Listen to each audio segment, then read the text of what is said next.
Hello and welcome to episode 134 of Spatial Realities, your podcast for all professionals involved in XR, spatial computing and the metaverse. My name is Thomas Riedel, host of the podcast and tech journalist from Cologne, Germany, where soon will take place the Gamescom. And today I'm joined by Christoph Spinger, XR expert engineer at Telekom MMS. Before that, he has been at Axel Springer and was the co-founder of VR Nerds. He also runs the site kibrillentest.de and wins hackathons and prizes regularly. Welcome to the show, Christoph. Thank you for this nice introduction.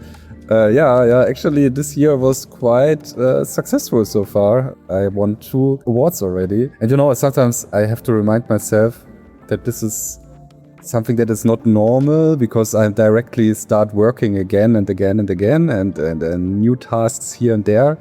But actually, was a good year, and I'm really thankful for this, and I'm really happy that also my efforts are also seen by other people.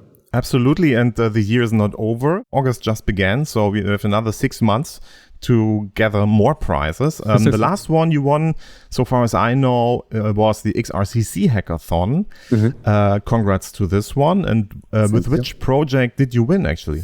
I won there with Handslation. It's quite an easy concept because it's a translation app. So in the end, everything that you take in your hands will be translated. And there are many people who say but AI can anyways translate things. Yeah, and that's completely right. But then you need some API calls, and you also don't know what to describe sometimes. And you have always to ask, hey, what is this? Can you translate this for me? And my app is really streamlined. It makes it easy to learn a language because it only translates what you're holding in your hand and not what is in the background or somewhere else. And also, it sticks to one scheme always. So you have to have a quiz, or you have where you can explore something in your room.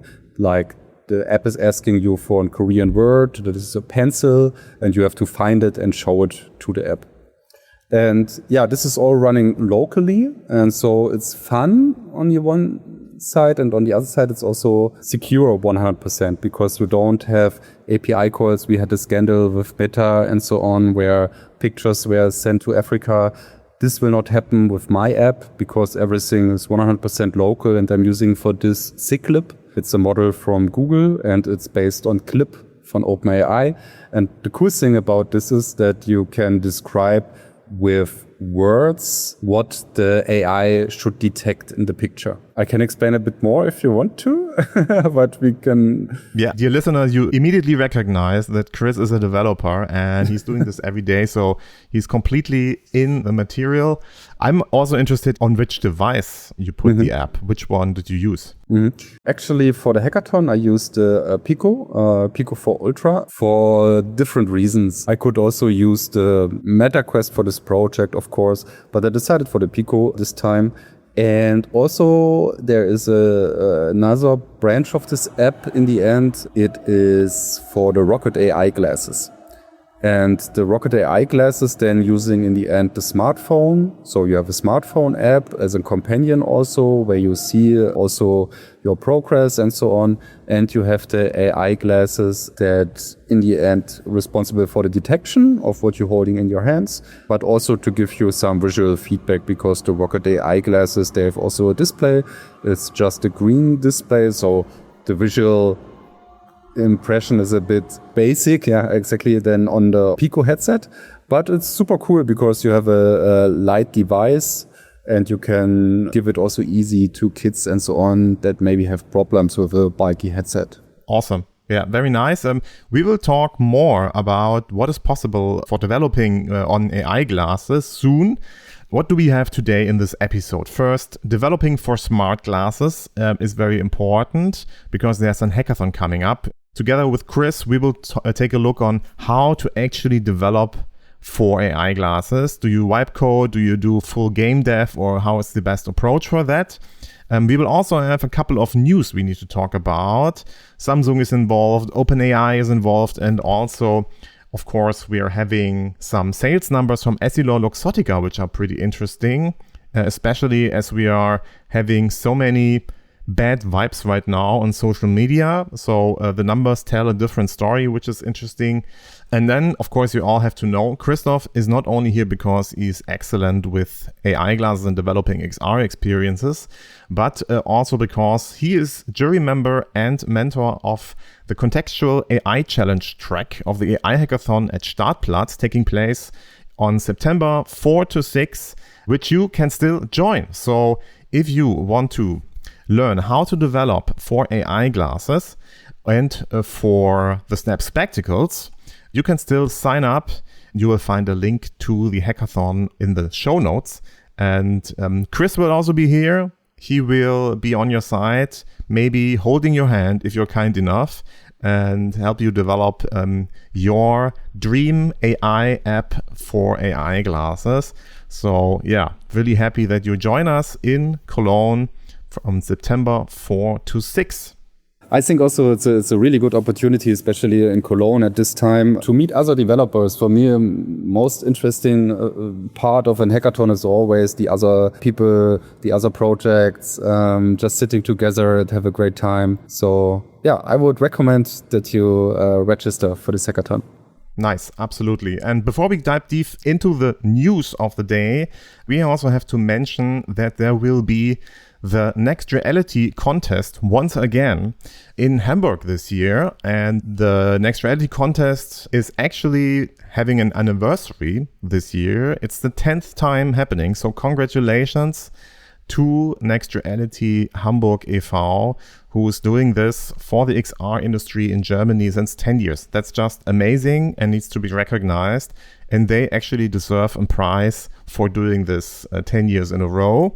There will be a festival where the prizes will be given out. It's the Next Reality Festival taking place November 18th and 19th in Hamburg. And you should go there no matter what. Take your tickets there, meet up with other XR guys, and also have a great party with the winners of the Next Reality contest. How many times did you win the Next Reality contest, Chris? I think 4 times. Four or 5. Yeah.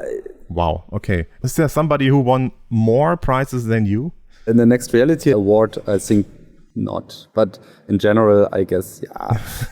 It's also a long time, like 10 years. And I have to say, back in the days with VR Nerds, we won most of these prizes. And, in 10 years, 4 prizes or 5 prizes are still, I think, okay-ish. It's not too much. My ego is still fine. Yes, you're also one of the long-time guys being around in XR, so winning prizes from time to time is a normal thing. You have been also part of the Hamburg XR scene there. Also, very nice story. I will link you an episode where we already talked about that history. So if you want to check out what's about that history, check out the links in the description. All right, let's go to the news, shall we? Yep. The first news of the day is a cool one because Samsung had its Unwrapped event at July 22nd and showed us 2 new glasses they will actually release together with Warby Parker and Gentle Monster. They said that they will use the Snapdragon AR1 Gen 1 platform, that they will have 9 hours of battery, but they didn't tell us anything about the release dates or prices yet, which, to be honest, was a little bit of a sad thing for me. Don't know how you feel about it. I mean, we saw them now a couple of times. They look great. They look fine. They have different styles. For women, very stylish one. For men, some nerdy ones. Some normal looking glasses, which Superman would also wear. So yeah, I mean, nothing new here, to be honest, but they released or showed us that they're still behind it and that something will be released later or sooner, maybe this year. What do you think? I was a bit disappointed, to be honest, from the Unwrapped event. I also followed and also watched it live on YouTube. I mean, audio glasses with camera make sense. And actually, there is a problem with display glasses if you have them on both sides with full color. They just drain a lot of battery. But actually, if they delay it and not releasing anything, I think at some point it's too late for just releasing an audio glasses. We have for Meta now so many audio camera glasses in different styles and different designs, and the Kylie Jenner is definitely a version that is inspired or at least going the same direction like the Gentle Monster ones. I think they come a bit late. I have the feeling they should release now, or it will be too late maybe. Very interesting that Meta is so fast that they can be faster with their version of that specific type of glasses than the company who actually started that form factor, which is of course funny. My assumption is, or what I think could be is that they're still working on Android XR for the glasses. And that's maybe because what holds them. Second theory, it could be because of some hardware problems they have, because hardware is a scarce thing nowadays. Maybe that's also a problem. We have to admit we don't know, right? Yeah, I would guess. I just can guess because I'm not at Google. Yeah, that it's more, I don't know. I don't think that it's an Android XR problem in general, because the glasses shouldn't use so much of the SDK features. In the end, they have maybe camera access and the audio access. Even if there are some things not working on the Android XR side, I think then it's maybe more to all the spatial things and not to microphone or camera access. But of course, it can be a factor. Also, I mean, collaboration always is a factor of that takes some time. And Meta, they released their first glasses, I don't know, 2 years ago already? Or first one were actually the Ray-Ban Story, which is even older, like 4 years ago. Yeah. So they have a streamlined manufacture way, I think, way to manufacture all these glasses. Also, when they don't now not using Ray-Ban any longer as brand, I think they're using the same facilities, the same workflow in the end. What do you think? How much should they cost? So we don't know the prices. The price is very important, I have to say, for a consumer to actually decide for the glasses. What's the max price they should have? What's your assumption here? Meta really is doing the cheap prices again, as they did with the Meta Quest 3S and 2 and so on. You think they're doing the cheap price? Okay, it's interesting. I think 300 euros for glasses is still expensive, to be honest, without display especially. I would say if they are more expensive than the Meta Adventurer and so on, then it's already, for me, I mean, I will try them, but I don't see a reason to pay more for these glasses than for the Meta glasses. So if they are more expensive than 300 something, then I think I don't need them privately. I mean, I feel the same, but I'm a little bit surprised that you said the glasses are still too expensive. Why do you think that? I mean, for me, as a person who likes technology, it's not too expensive. I also always explain people why the Rokid glasses I'm using are cheap for 550 euros or 600 euros. But for people who just want to have this camera feature and maybe asking their AI from time to time, yeah, I don't know if I would pay this extra amount of money. Like I get a nice sunglasses from Gentle Monster maybe for half of the price, and now I pay double the price for I can ask something, you know? Like if it would have a display and something, then I would be completely say like 300 to 600 or 700 euros is completely fine.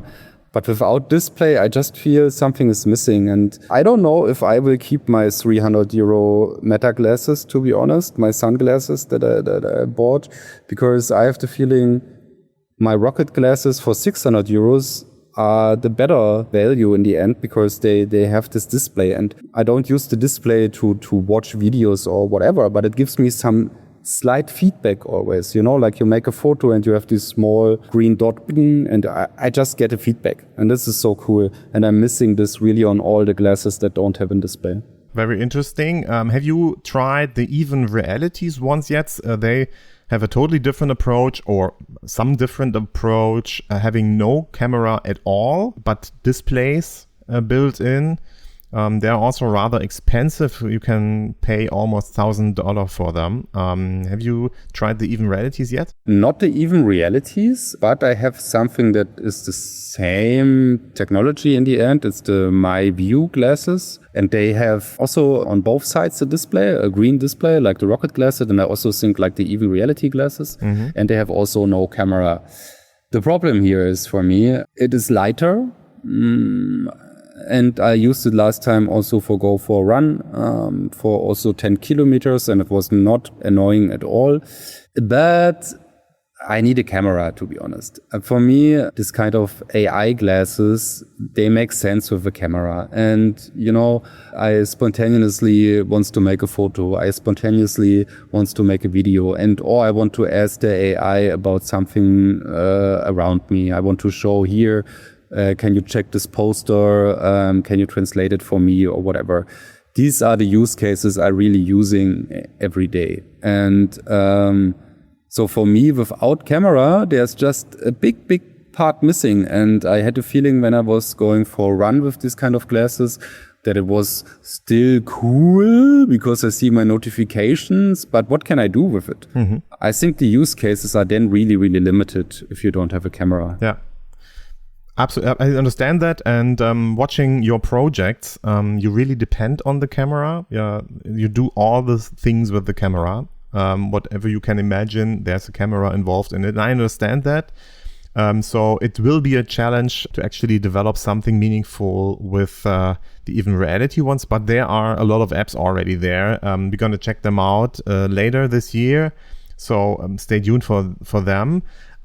We go to the next news because that's very interesting. Did you know that OpenAI is actually interested in smart glasses? The OpenAI president, Greg Brockman, said that in an interview. He said, the goal is to control apps outside of ChatGPT in the future. And right now, the problem is assistants on glasses or AI on glasses live on those glasses. And it's a little bit like a walled garden. Of course, you can more and more use the API, connect them with apps and such, but we are still at the very beginning of it, and OpenAI tries to push into the smart glasses realm.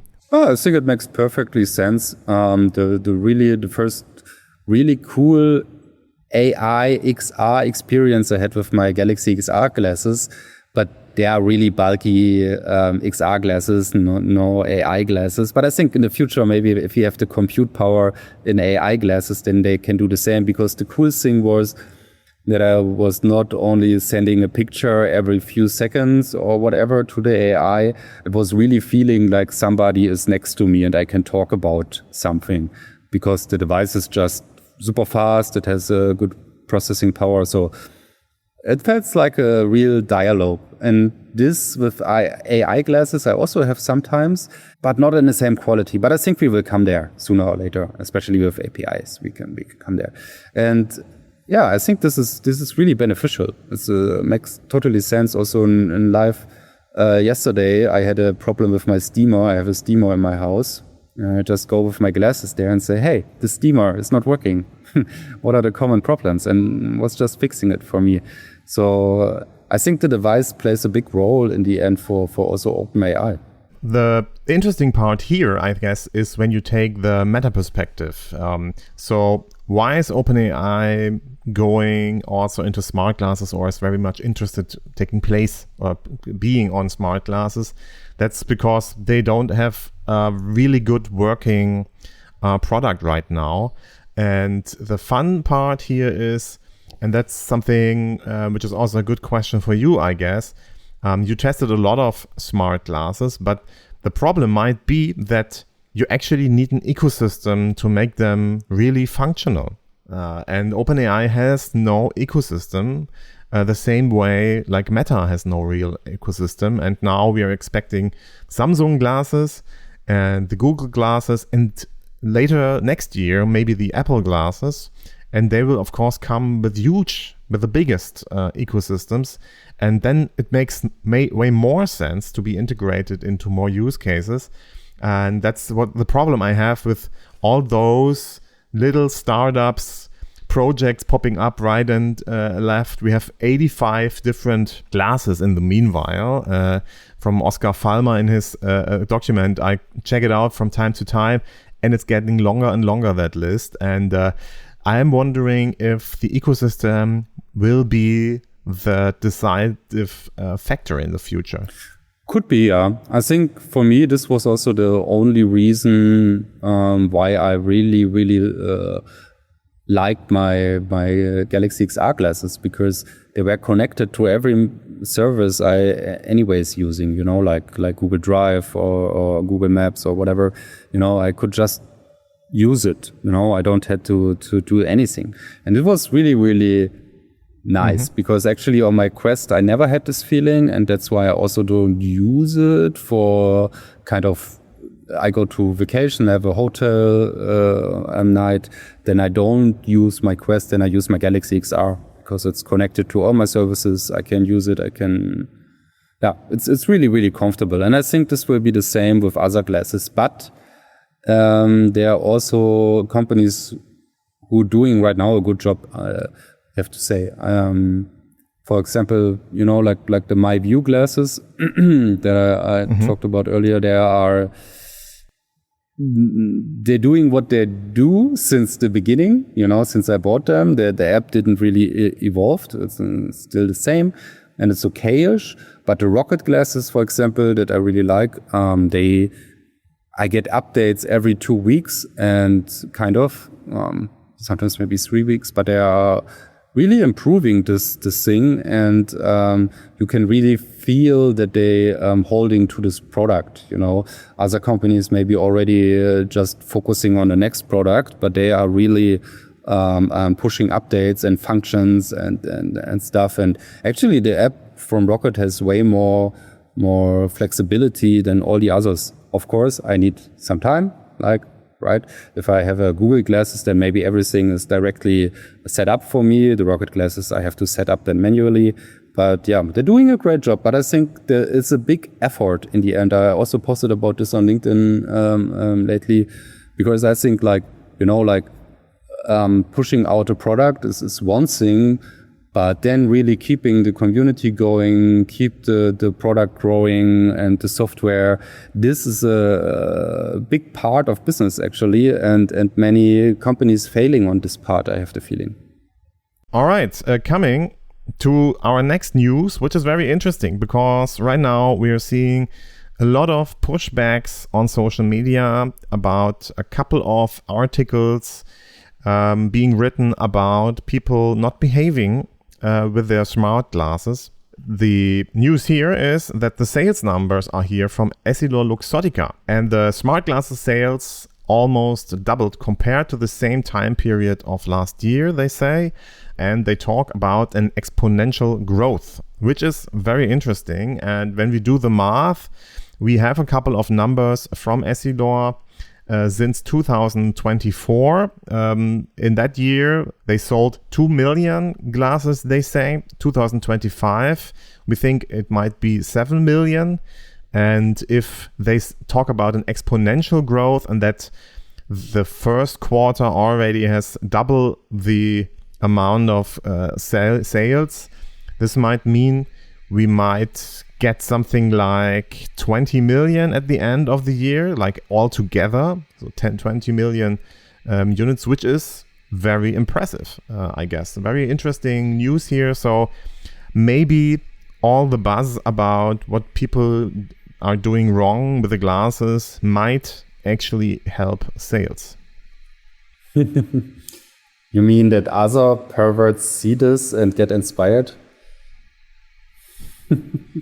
Yeah, I don't think that they are all perverts, to be honest. No. But of course, people recognize a product, check it out, and maybe say, okay, that's very interesting. Not because I can make pictures and videos where I'm not supposed to do them, but because they have nice audio, they make interesting pictures when you're on your bicycle and use the AI on it. There are, of course, a lot of different things, and they just look good too. No. Yeah, it was just a bad joke, of course, because actually in Germany we see a lot of this kind of articles, and it's about pervert glasses, or it's about people. Anyways, it's kind of I feel bad to reading this because I have this kind of glasses, and I feel somebody don't like me if I read this kind of articles, and I don't know why, because I have the feeling, for me, a responsible person, don't go with his Meta AI glasses into a sauna or a swimming pool area or whatever, But of course, there will be people who are doing this, but you cannot judge everyone because some people will try it out or will do it. And this is kind of a judgment that just happens because you're owning a device, and this is really bad, I think. I'm pretty sure that 99% of Meta Ray-Ban glasses users and owners are not perverts. That's just certain, absolutely certain. I don't need a study for that. That's absolutely clear that they are just normal people enjoying technology, which is new. Yeah. The problem here is also we do not have any numbers whatsoever about how many people are misusing those glasses. And what I find also very interesting is that most people think it would be easier to make pictures and videos with the glasses. And I think that's wrong. It's actually the other way around. It's way harder doing pictures and videos with the glasses because you have to look somewhere. You have to touch your glasses, make a certain expression, or you say, hey, Meta, take a picture, which everybody can hear. While I can show you easily that I can make a picture with my smartphone without you even recognizing, because you do not expect that my smartphone will harm you in any way when I have it in my hand. But it can record all the time. So I think there have been just a few stupid guys doing shit with the glasses, and now it fires back. And to be honest, it's great for media. I mean, that clicks. People have fears about them because they have never seen a glass before, like a smart glass before. When I go on an event, the first question I get asked by a couple of people who suddenly are swarming around me is, do you record me right now? And that's the absolute clear sign that they have no idea about those glasses, have never seen them, and are always surprised when I show them how they actually work and do the handy demo. Like, I double click my power button. I hit the sound regulator once, and then I make a video or a picture without them telling, just as I have my smartphone in my hands. And then I keep talking. And later, I show them the picture I made with my smartphone and said, did you recognize me taking a picture of you? And they don't. But they would have seen when I made this gesture. I'm just holding my glasses here and pushing a button. And they now see also the lights on it because they learned how it actually looks. So this is, I think most of the fears come from the fact that they have no media literacy concerning the glasses. Yeah, I think so too. But actually, it's a good factor what you said, like you have to look at people, because actually I can make from every angle with my smartphone some pictures or videos. Yes. And people, I mean, there's a thing about trust in the end. And, I also, it's not allowed, for example, in Germany to record the voice of a telephone call or just a conversation or whatever. And of course, you can do this with every smartphone, super easy, and nobody will recognize. But I believe, maybe I'm too naive, I don't know, but I believe that people don't do it. That people are not recording me always, because this is kind of a, I don't know, privacy sphere we all respect, and I don't know if somebody is doing this, then it's just respectless, and it's not okay at all. But this happens, also for voice. For me, it's the same. I don't need the video recording. Yeah. I think voice recording is also problematic, and you can do it, of course, super easy with every phone since 20 years. But is there a big scandal? You can even do it with smartwatches in the meanwhile. Yeah. So. Oh, also filming. Yeah, they have also some cameras sometimes, right? Oh. Yeah. I guess I would say the problem is not so much the camera on the nose, but more that there are creeps. We have a creep problem maybe, and we really need to talk about that and what we can do about that. And that's very important. And I always also tell it on social media when I discuss with people. What I do is once per day, I go on LinkedIn and pick out one very loud discusser and try to argue with them and try to explain how things are, just to educate a little bit what's going on here. And I totally see that we should take care about safety of women and of other groups, and it's a very important thing. But if we would forbid smart glasses right now, we would not help them. Everything would be the same. There would still be the creeps, and the creeps would do their stuff with a smartphone and other tools.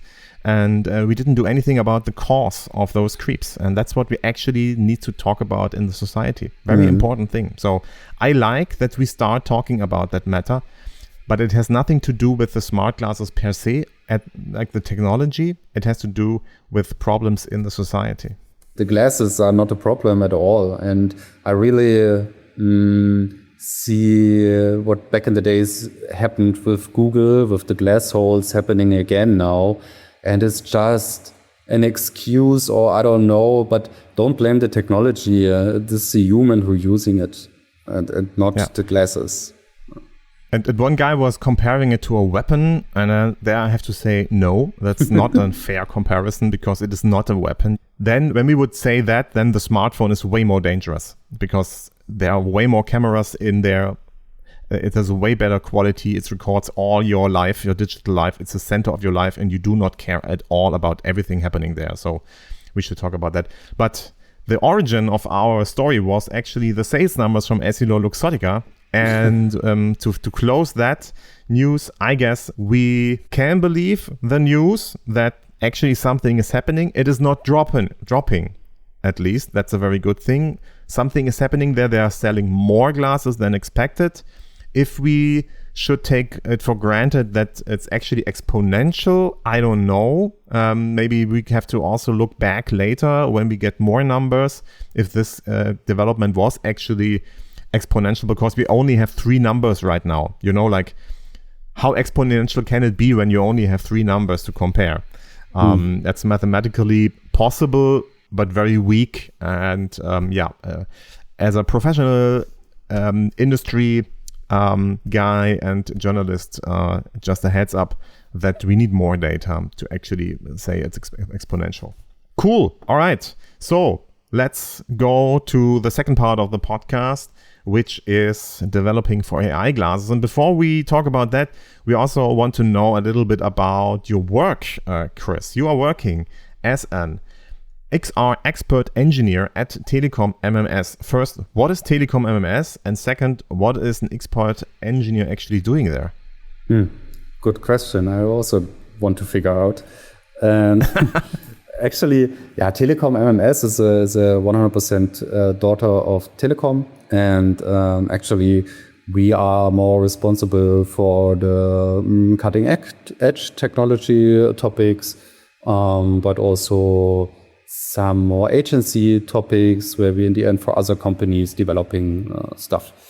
And since I'm there, it's now a bit more than 1 year. I had different projects, mostly, back in the days when I was hired as XR expert, engineer and consultant in the end.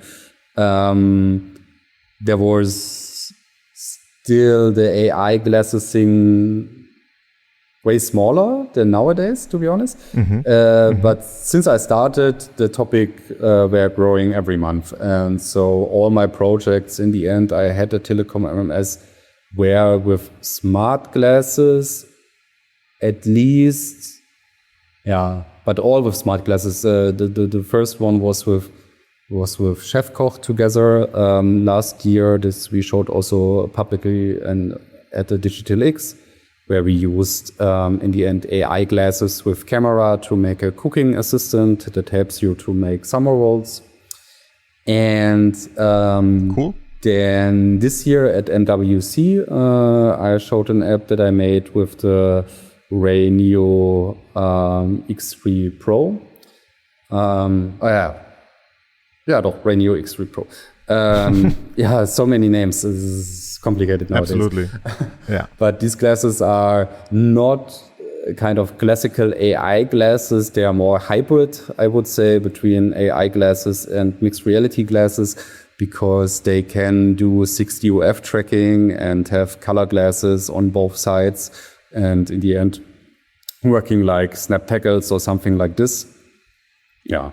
So in the end, it's not a pure AI glasses. And we showed there at the MWC an app where the AI comes proactive to helping you. So you're looking at something and the AI recognizing this and then shows you additional information, but also gives you per voice more information about the product and so on. Yeah, 2 really cool projects in 1 year, and both with small glasses. Yeah, to summarize, Telekom MMS is an agency which is mainly doing projects for other companies in the industry and not so much working within the Telekom. Yes and no, because actually the project, the first was with Chefkoch, this was an external partner. The second one was with Telekom as partner.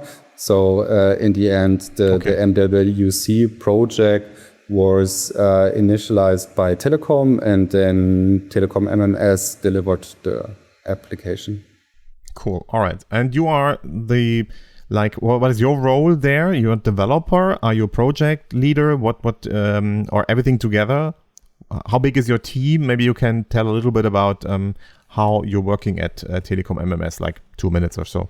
I cannot go in details here, especially with the actual project, because it's not finished right now. But in the end, I'm working as a developer lead mostly and architect of the projects, and but also as developer. So I also do still hands-on and developing these apps, but I also planning them. Yeah. And that's what you love. And everybody sees that clearly wherever you participate. And at the end also on LinkedIn, where you post almost every day a new project you're working on or an idea you have, which is awesome.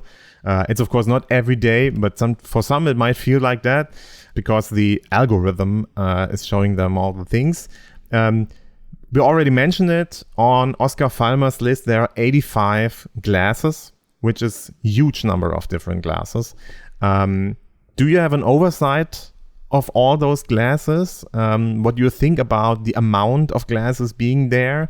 And how many do you actually consider worthy developing for? How do you decide about that?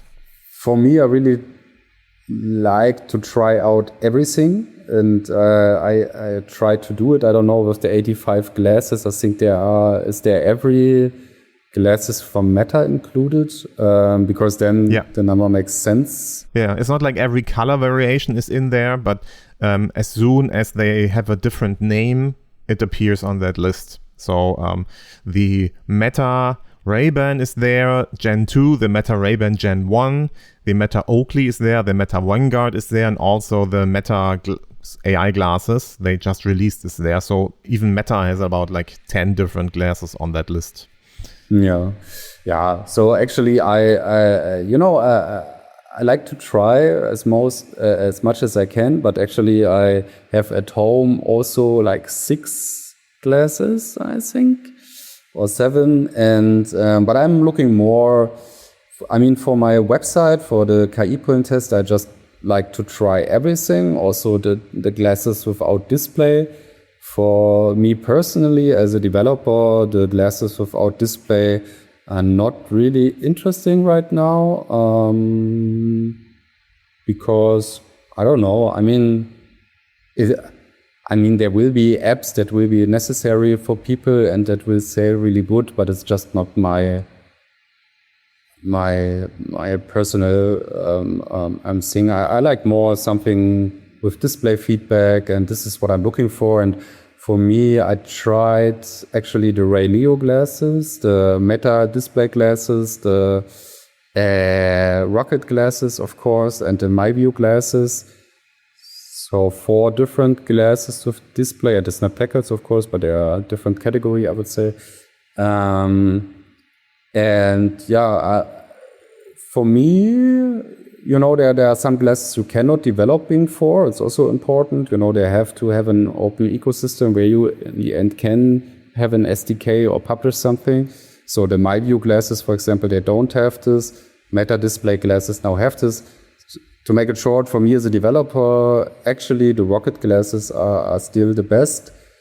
And I'm open for everything. I also don't get any money from Rokid to say this. It's just my personal feeling, because they have an SDK you can developing for, also 3 different SDKs for different needs. They have a display, so you can experiment with a lot of things. I mean, there will be other glasses in the future that will be more performant and better. But I think if you are a developer and you want to explore this new medium, the Rokid glasses are really, really good for this. Yeah, so I have the feeling you are in love with the Rokid glasses. Yeah. As a developer, but also as a user. So both. It's very interesting, because we want to talk about how to develop for AI glasses a little bit more.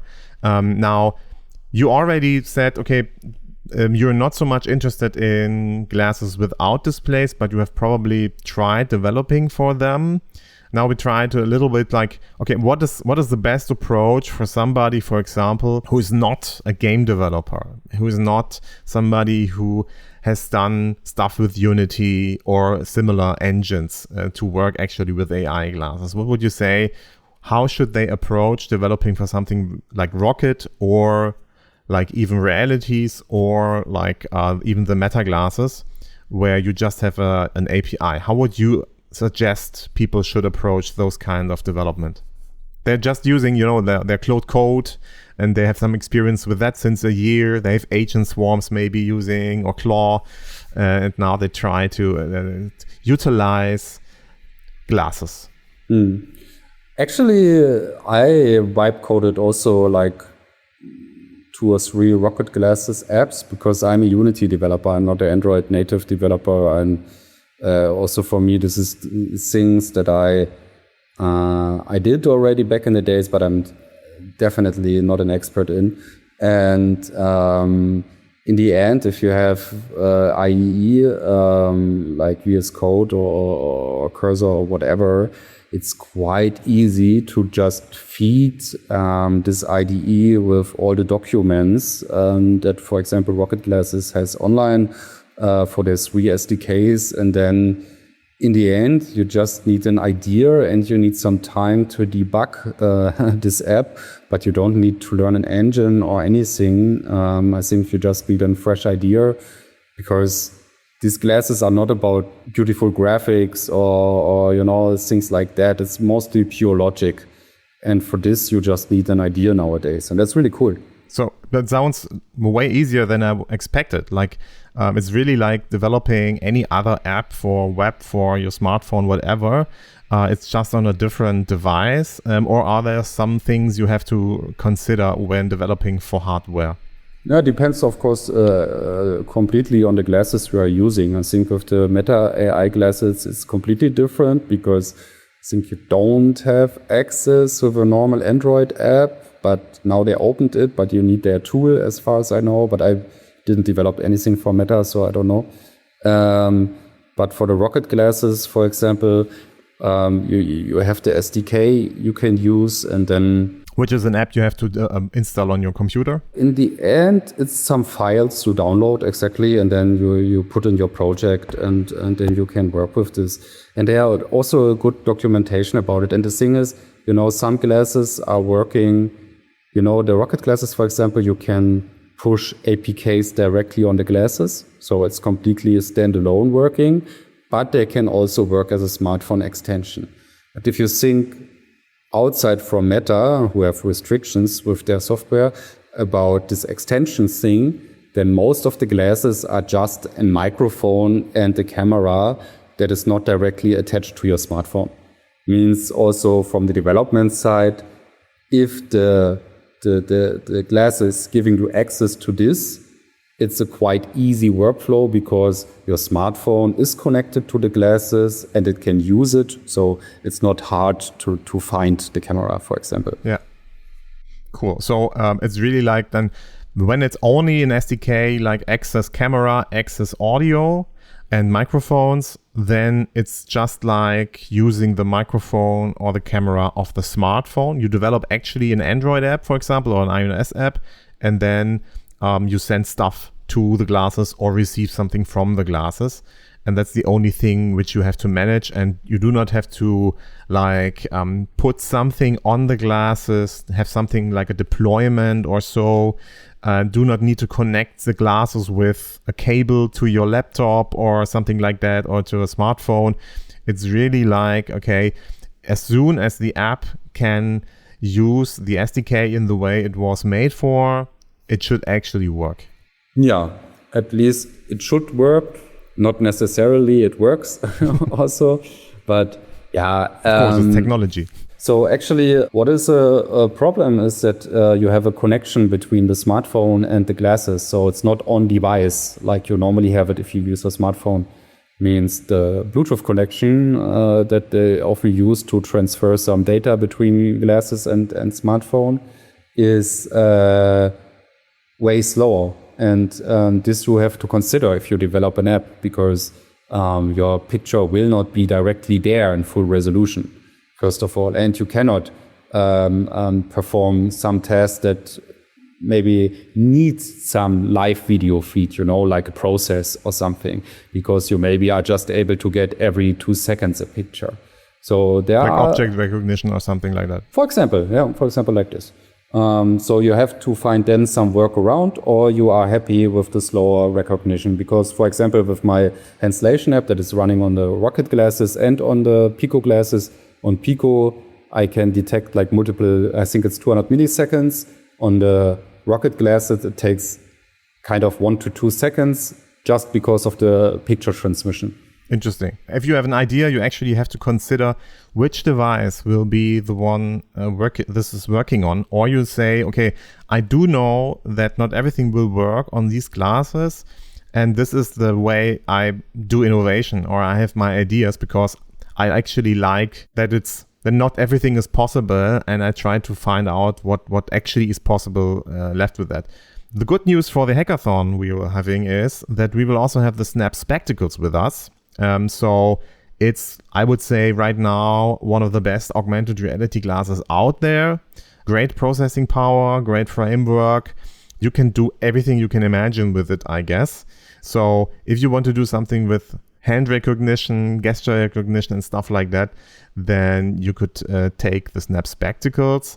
All right, okay. And maybe also let's go into the how to develop with agentic AI or generative AI in general. You already spoke a little bit about that. Is there something when you develop for glasses you have to change or have a different approach than when you develop just a web app with generative AI? Are there any differences in how you prompt there, how you do your projects, or does that actually not matter? At least I give a little bit more explanation about what I'm doing there right now, because I have the feeling that AI often don't understand that you do something in the real room. And often things like the real room is still a virtual room, because what we're talking about.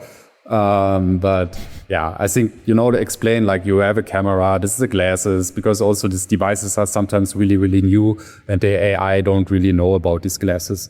So really beneficial if you want to make it really, if you are really kind of person who like to be prepared for everything, then I would really dig for the documentations of these things and put it in an MD file, in a Markdown file, or put it wherever, the AI can find it always and reading it always through, because it will hallucinate a lot of things, because always, even I have the problem always that my AI, for example, is always confused between AI and AR, and obviously different things, but it's still writing always like, yeah, these are nice AI glasses, but it's not what I think it's an AI glass.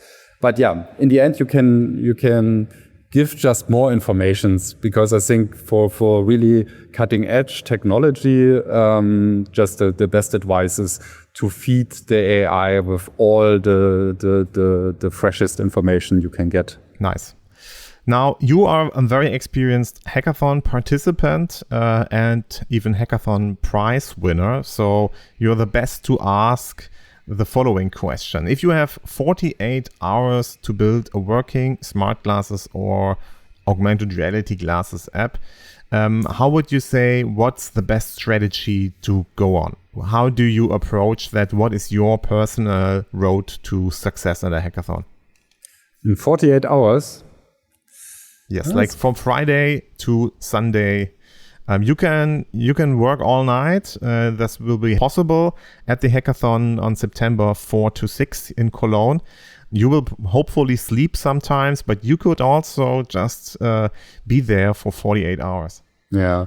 So what I learned from hackathons is that many people will give you the advice to directly start with your presentation. I don't think you should directly start with your presentation. If I would have 48 hours, I would do that. In the end, try to make a prototype first of my idea. Of course, first you need an idea. And then you make a prototype out of it. And then as soon as you can, I would say like at least after 24 hours or latest after 24 hours, you have to start with your trailer and stuff like this, because in the end, your message gets transported by a trailer or by a video or by a document or whatever. And it's not about the app itself. So the app should in the end have the features you are promising and should work as you promise. But for winning the hackathon, more important is how you deliver this, how you explain this to the judges, how you explain this to other people. And I think for this... So you're very good in presentations.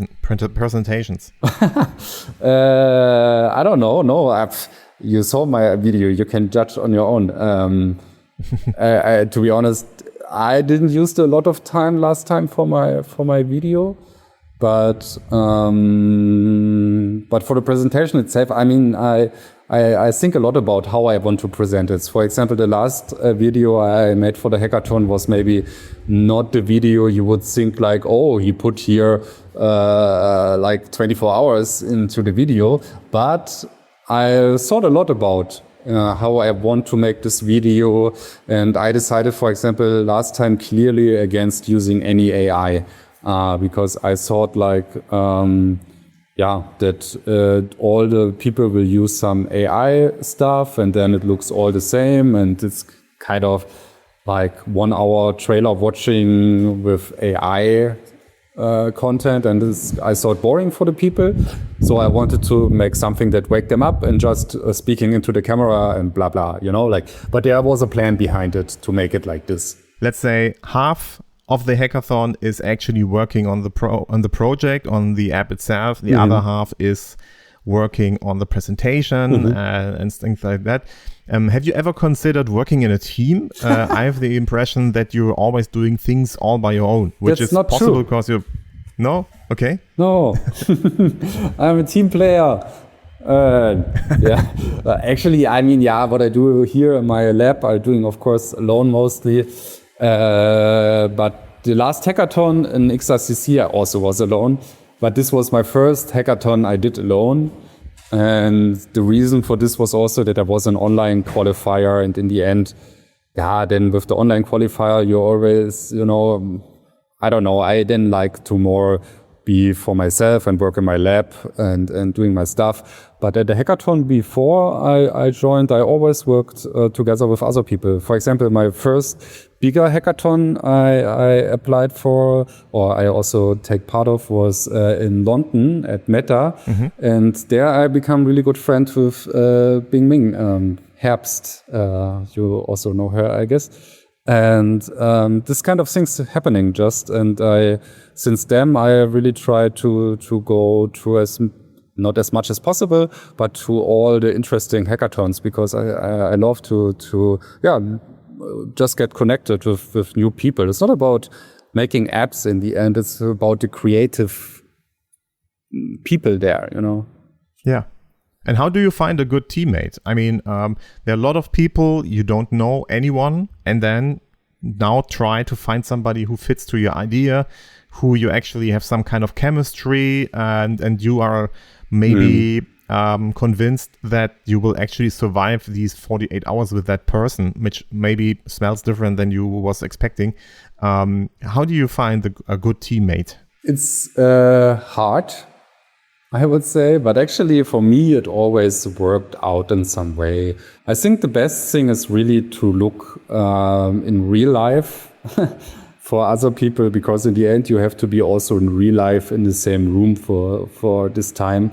And for me, at least, I don't know, but I would describe myself as a person who can read other people quite good. And I would say, like, if I can talk with you for 2 minutes, not even 2 minutes. I think after 10 seconds, I realize if I can be with you for a longer time together in a room or not.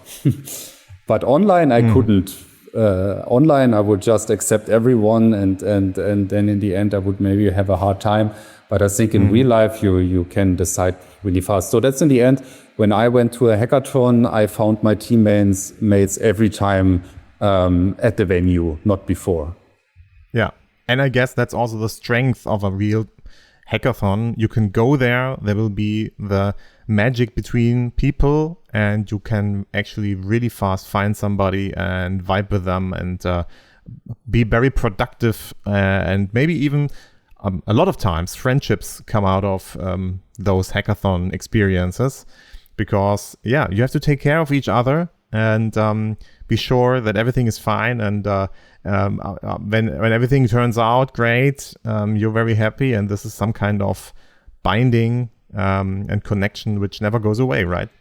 Yeah, it is like this. I still, the people I connected 4 years ago, I'm still in contact with. Yeah. All right, last question for the end of the episode. What's of course very interesting are the cases for AI glasses. What should somebody develop, or let's try to answer the question from another side first. What you should not develop for AI glasses? What is a really bad idea to do, actually? Or a naked scanner would be a really bad idea, I think. But actually, I don't know what is a really bad idea. But let's go to something good. And I think something good is something that in the end enhance your normal life with some additional informations. For example, I just give an idea because I never developed this app, but I always think about developing this app. And I will never do. For example, true crime. Think about true crime. Big topic, everyone likes it, or many people like it. And now you have the glasses on, and now the glasses could tell you when you are in an area where true crime happened, and there is a podcast to this specific case online, and you can now jump into this. It's always an idea I have with me, because I think, like, this kind of supermarket scanning is one thing, but GPS location, where is the person, where is he walking, and connecting this with some data is in many ways beneficial. And I think there are many apps that could benefit from this kind of data. Yeah. Absolutely. And then that would be something on the display happening, or suddenly a voice in your ear says, 2 weeks ago, somebody got stabbed here in this street, or something like that, or what is the idea? Exactly. And if you then have display glasses someday, then it could also say, like, hey, look to the left, there was the knife on the ground. I prototyped a lot in that direction. It sounds maybe completely easy, but it's not that easy. So if somebody do it in 48 hours, I would be impressed. Maybe with your help. But maybe with my help, because it's a lot of research for the data also, right? You need a big data pool, and of course, not every crime has this data, and so you have to find ways to find out. But the good thing is, if you think out of the box, you can just writing tools that with AI power can maybe listen to the podcasts and can find out where it was exactly. That's where all the spikes come from. When I look to my podcast statistics, Sometimes I have days where I have thousands of downloads, and I'm pretty sure just some AI downloading my stuff to train something or to look for something. Very good idea. Thank you very much, Christoph, for taking part at this episode. And also great that we will see you in September 4th to 6th in Cologne at our hackathon. You were part of the Contextual AI challenge track of the AI Hackathon at STARTPLATZ, and you will be there all 3 days. Awesome to have you with us, and you should actually join the hackathon, and really happy to have you with us. And that's it for today, and that was episode 134 of Spatial Realities. If you enjoyed this podcast, we'd really appreciate if you recommended it to others. Feel free to share the episode on social media, send them to colleagues and friends, and leave us a 5-star rating on Apple Podcasts and Spotify. Also, a quick reminder about our Discord server. You can find a link to it in the show notes or at spatialrealities.de. My name is Thomas Riedel. Thanks for tuning in, and see you next time. Bye. Ciao.